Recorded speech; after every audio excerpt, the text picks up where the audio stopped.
All right, and welcome back to another Conquest Corner. Now, I know it's been a bit since I've done one of these. Essentially, I had vacation for a week, uh, very busy with school starting back up for about a week or so. And then I don't know what I got, something that was just causing me issues of like I couldn't talk for more than like 5 minutes without getting super hoarse. My voice being like completely different and all of that. I don't know. I would have said it was like laryngitis if it had stayed or gotten like at a worse level, but it was just enough to kind of like let me do my teaching job, but kind of sound like just really off. So it's been a little bit since that, but now that I'm feeling better, trying to get back to this, get back to producing more content and talking about all the things that I wanted to. And for this particular one, as the thumbnail shows, is we want to talk about the Talos. So they the other week released the rules for this. We know the model's coming out as of my recording in about 2.5 weeks or so. And I wanted to go through, just talk about it, talk about thoughts on it, where it fits into the army and all like that for city states, what I would expect to see it go with, and what I would expect or how I plan to maybe go against it, depending on which side that you're on. My original plan was to have this come out like the day after they did it, but like I said, I physically couldn't. It would have been just the worst audio imaginable. So, without much further ado, let's take a look at this Talos. Now, keep in mind, because I'll always shill why not, that if you're looking at this model or any other ones that you want to pick up, we do have a discount code. It's Terrain Kickers. In the notes beneath, we have the link for it as well as the code itself. You can use that in Parabellum Game Store. You save 10%, helps us out as well. So if you're looking to save some money, it's a great way to do it, to pick up, honestly, a really good looking model. Maybe the first thing we'll do is we'll just talk about the model itself. So this is just from their web store. Like I said, it says the 28th, so it's coming out in the not too distant future. Personally, I like the helmetless head. I think that is just a very interesting look. I especially like these sort of I don't necessarily want to say it's sort of veins, but the fact of the way it's showing this almost influencing into the port where it's plugged in. The helmet, I'm not a big fan of personally, but I do like the unhelmeted head. Otherwise, I think this one is really, really good looking. Everyone I know so far who's looked at this model has honestly really appreciated it. I think everyone has said how good it looks. I also do like how if you do the one with the helmet, he obviously arms straight down. The one without the helmet's underneath of his arm. So that's just a little bit about the model. I think it is absolutely a great model.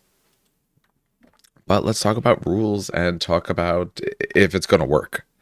So with how close it is to coming out, my hope is that they're not going to suddenly change the rules drastically. So let's go with currently what they have. So this guy is 250 points. He is a monster heavy, very unsurprising. So at 250, you're looking at 10 points more than Festin, which was heavy. And sorry, there's a Promethean. Promethean about 30 points more than him, although he is actually medium. But you're looking at your other monsters. Move 7. Volley 1, that's fine. Doesn't matter. Clash of 3, which is a good base clash to have. 13 attacks. So 13 attacks hitting effectively about half the time. You're looking at 6 to 7. Obviously, if you're inspired, now you're bumping up by another couple from there. 20 wounds. So overall, heavier than the average monster that we've seen, or at least what I would call the sort of average, because a lot of them tend to be about 16. That's what you're looking at maybe for some of the Jotunars, you're looking at for the Festin, you're looking at for the Promethean, the Rakshasas are all 16, so that seems to be the pretty common spot.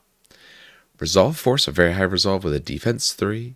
Importantly, Hardened 2, so almost always on defense 3. And Innovative 1. That's fine.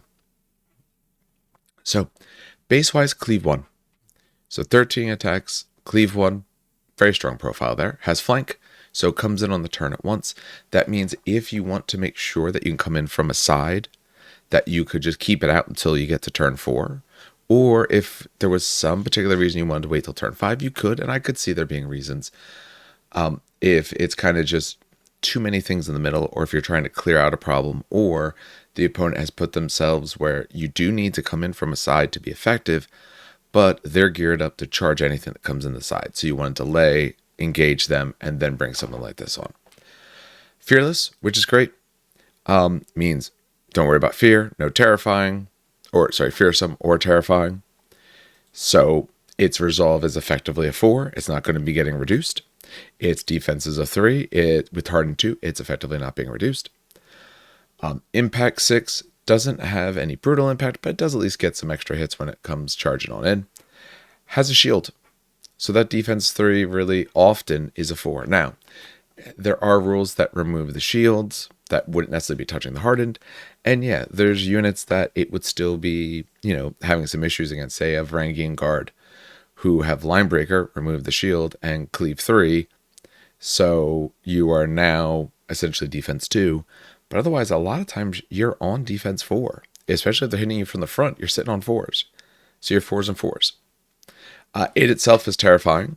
Remember, being terrifying doesn't make you immune to terrifying. Fearless does. So that's sort of its base profile. Its base profile does have quite a bit of strength. One of the biggest problems with monsters is being able to take out all their wounds at once. When you look at the typical 16 wound monster, let's say it's 3s and 3s. You can even put it to 3s and 4s or something like that. But 3s and 3s. Well, if someone has a bit of cleave, or someone has terrifying and they're not fearless or anything like that, you're on lower stats, you get a good amount of attacks in, you're really going to be taking tons and tons of wounds. This guy instead is effectively on 4s and 4s if it's front facing. Hardened 2 makes it much more reliable for that. So, and the 20 wounds is at 16. This thing survives a lot longer than your typical monsters that we see. Maybe than some crazy dweg heavy wound ones and stuff like that. But even a bunch of their guys, I'm pretty sure, like, I don't know, 3s and 3s, and then maybe like 3s and 4s kind of thing, but still. But let's take a look at some bigger special rules. Blood of the Forge God. Friendly priest within 10 get an extra die. So they say in the lore that effectively the city-states are there, and then these titans walk up. And the Talos, no one knows exactly why. I guess it doesn't really... They can talk and everything like that, but it doesn't explain itself.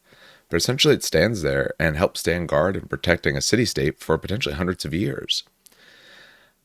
But no one knows exactly why they do that. They do know that this one helps support the others. Keep in mind, the Hephaestus and the Promethean both have priests, as well as so does the Mechanist. So though this thing cannot cast any spells itself, it can give them that +1 die. I think the Mechanist is, for at least the first moment, the obvious benefactor to that.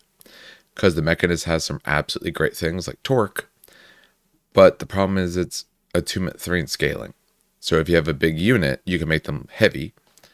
All right, that's really good. Turn your light unit to heavy. Boom, they score. But 3 scaling when you are only base 5 dice is actually pretty tough. You need 2 successes. But if you got a decent sized unit, you're going to need 3. That means you need over half of them to succeed. When you add an extra die, you are smoothing out that curve. You're essentially giving yourself much more likely odds to actually get it to happen. Getting 2 successes on 6 occurs a lot more often, which should be obvious. But I think that's one of the biggest benefactors, because I don't know if the other 2 need it as much, but I think they do. All right. The other big rule, Descendant of the Brazen Race. This model does not take Aura Death in any way, or Decay. In addition, it 6 stands for season objectives, and it does not suffer hits from lethal demise. So when we think of all the ways to attack without attacking, so Aura Death, putting Decay on someone, lethal demise, these are ways to do damage when it's not your active attack. It ignores all of them. I can't think of another non-directed damage source. Lethal demise, I mean, I've seen it plenty of times with some Spires units where, especially with some of the new Spire ones, the brand new drones coming out, the Desolation drones, I think it is, where it's terrible stats, but it's like lethal demise. Anytime that hurting me can do the same amount to you, your thing often, what usually has lethal demise is something that is lighter, not great stats, and usually not very expensive. Which means if you hit me with something that is expensive, I'm willing to trade that off. I'll take 2 stands to your 1 because your 1 stand means a lot more than mine. This thing can go wherever it wants. If you've had problems with, again, I'm going with Spires because they're, I think, the most common, but there's other spots for it obviously too. If you have a problem with lethal demise giant block of Spires, you can throw this thing into it. 13 attacks with cleave 1, it'll absolutely do a bunch of damage. Doesn't take any of the lethal demise back. Even and terrifying 1, so their resolve is down as well. Boom, they take those as well, and you take absolutely nothing back this whole time. So when we talked about survivability, we talked about base stats. When you factor in abilities like this makes you unbelievably survivable. Reason being, and I've seen this before with running my own Rakshasa or some other things like that. Actually, I saw it the other day against a player. He's running a Jotnar. The other player had, I want to say it was Legionnaires, a Profane Reliquary, and like some other upgrade. Essentially, was able to get to Aura Death 4. The Jotnar took 12 hits, took 5 or 6 wounds from that. Then the actual combat happened, took more wounds from that, and effectively by the end of a combat with that, it was gone. Or it was like there with a wound and then it was taken down. Aura Death is worth, in general, 2, 3, maybe even 4 wounds. Lethal Demise is worth, in general, not quite half, but reasonably close to half, even if you call it just, say, 1/3. So 13 attacks, let's say I dish, just for pure simplicity of numbers, I deal you 6 wounds because your save is really bad. I'm on average taking 2 to maybe 3 myself. This doesn't do any of that. So this is going to be one of the harder things to move. Now, you're paying for it points wise. Very, very expensive at 250. But let's take a look at its upgrades, because maybe it really should be 260. Mask of Iris. All friendly monster regiments that declare charge within 8 inches gain Unstoppable. It only applies to the Promethean Infested, but the most important thing you'll notice about these, as well as some other monsters, is they don't have Unstoppable. Which means when you're at that 10-inch charge, we'll only need a 3 on the die.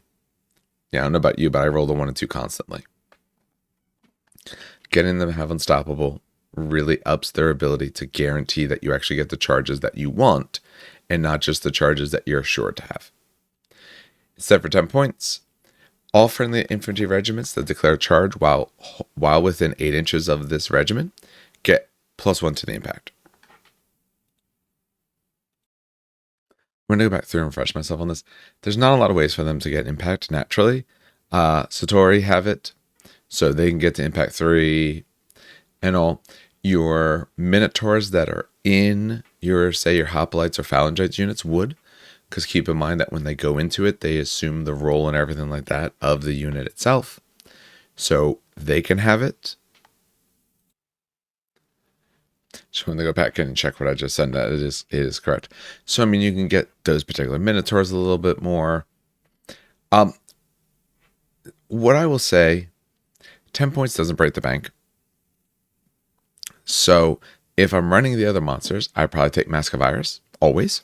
If I'm not running them, I'm just going to take the Helm of Nikea, and I'm going to take it, and maybe it'll help me in some games. Maybe it won't do that much, but just getting an extra impact, especially on some of your big bricks, if you're taking a big brick of, say, Phalangites or something like that, 6, 7 stands, something like that. Now I'm actually getting 6, 7 in there, get a few more wounds. That might make where you turn the tide for 10 points.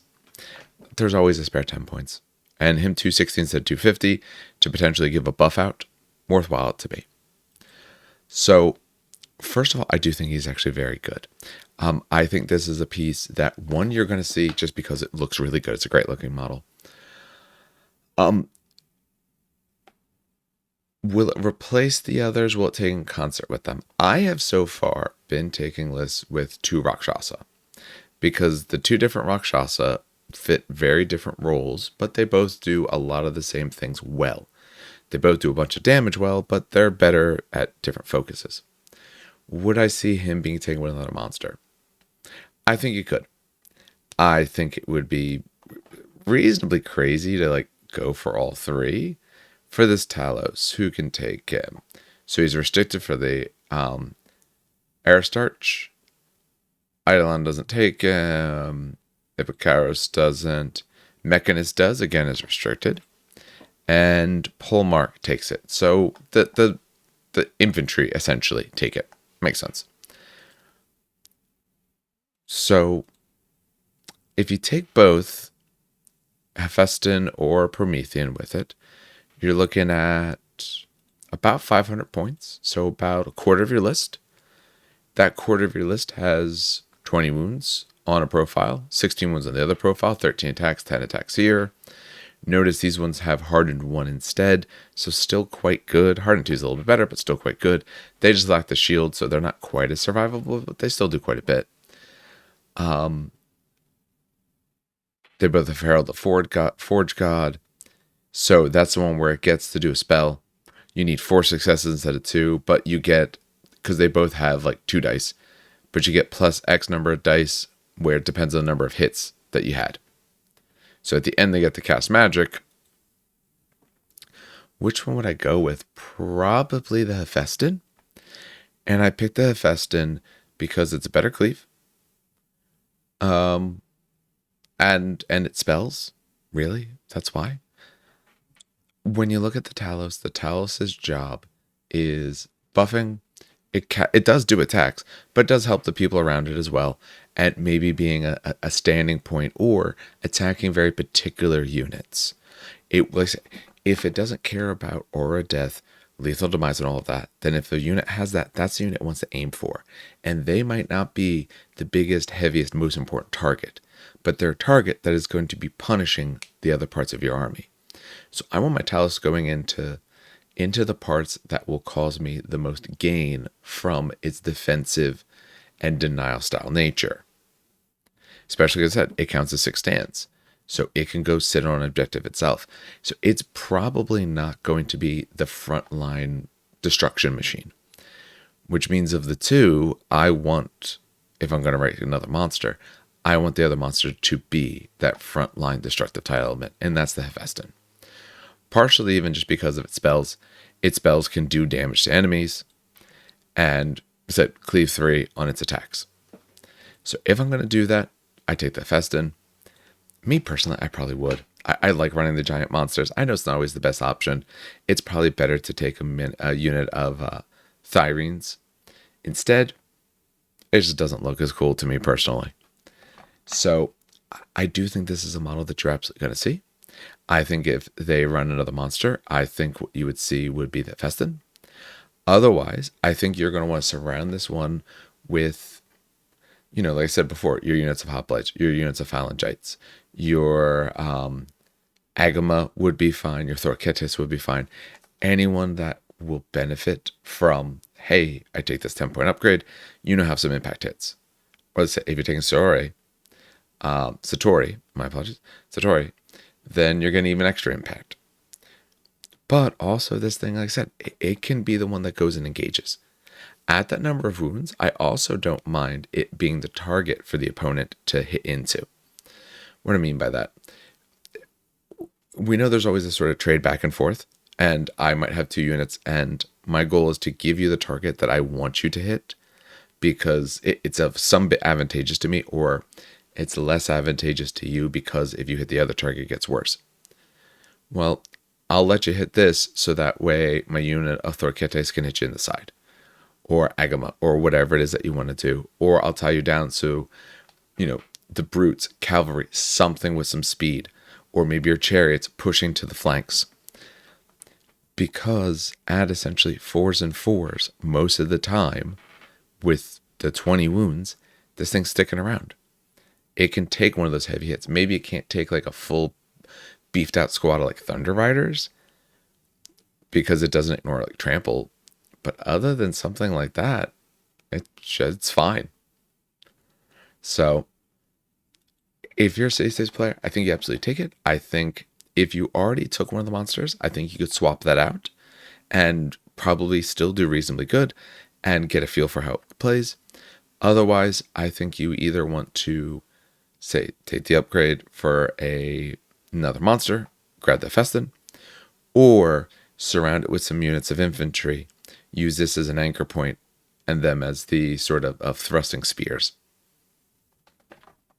If your opponent, what do you do? Well, if you happen to have like a gimmicky thing you do, it doesn't care about the gimmicks. And realistically, it doesn't matter what your, unless your cleave is like amazing and like, line breaker, all that stuff. If you don't have amazing things, none of that's going to matter. So you're probably taking this thing down by just making it roll enough dice. I want to hit this with units of goals. I want to hit this with units of assassins. I want to hit this with things that just get unbelievable amounts of attacks. Because if I get 15 hits, I don't care the fact that you're saving on force. You're going to fail 1/3 of those. If I can get 15 hits, that's 5 wounds. That's, I think, what you have to do for this. I don't think you're going to get quality. I think you can get some quality if you have, special rules, stuff like that, to ignore their armor or defense, which we know I always forget which one it's called. Precise shot. That's what. So units with precise shot, that way they just goes to its evade of 1, much better or much more likely. Things like Siegebreaker Behemoth, where you don't get a defense save. If you have those things, great. If you don't, either dedicate enough to take it down, which means you are just throwing tons and tons of dice at it, or an equally valid strategy. Don't worry about it. If it engages, you fight it, but otherwise don't send units at it. Again, if it is a centerpiece linchpin, there's 2 ways to deal with a linchpin. You take out the pin, or you take out what the pin supports.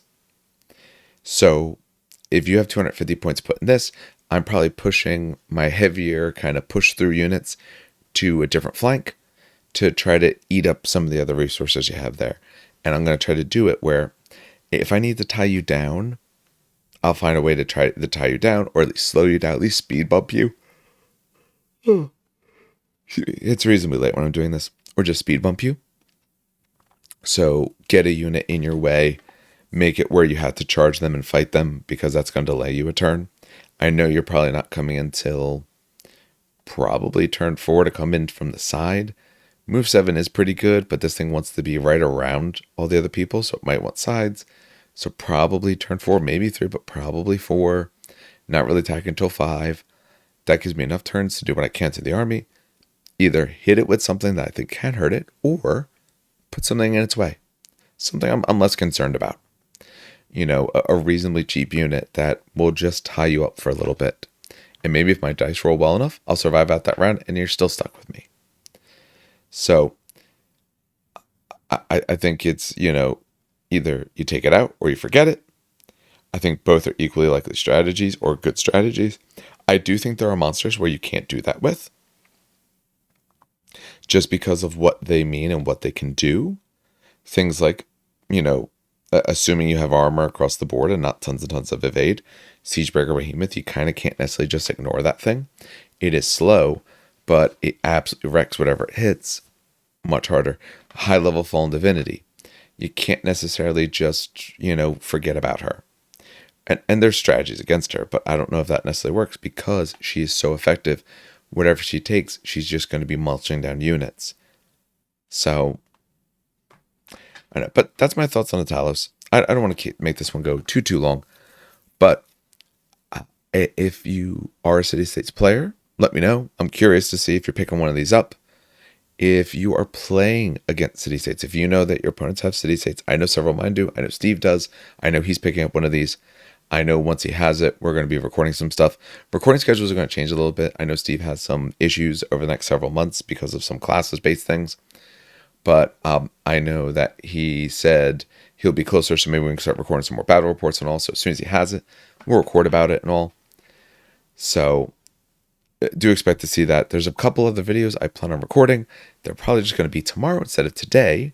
But I have like 2 or 3 others that I want to do. So assuming my voice holds out well enough, that I'm far enough past whatever it is that was bugging me, have a couple more things I'm recording. You'll probably see a little bit less 30K for a little bit, but more of this and potentially some other games, but more of this especially. So, I said, if you're picking up, let me know. If you are playing against it, let me know your thoughts. What are you going to do about this thing? Remember, if you want to pick up this or anything else, we have our discount code Train Kickers. That'll save you 10% on Parabellum Store. And other than that, have some good hobbying and some great gaming.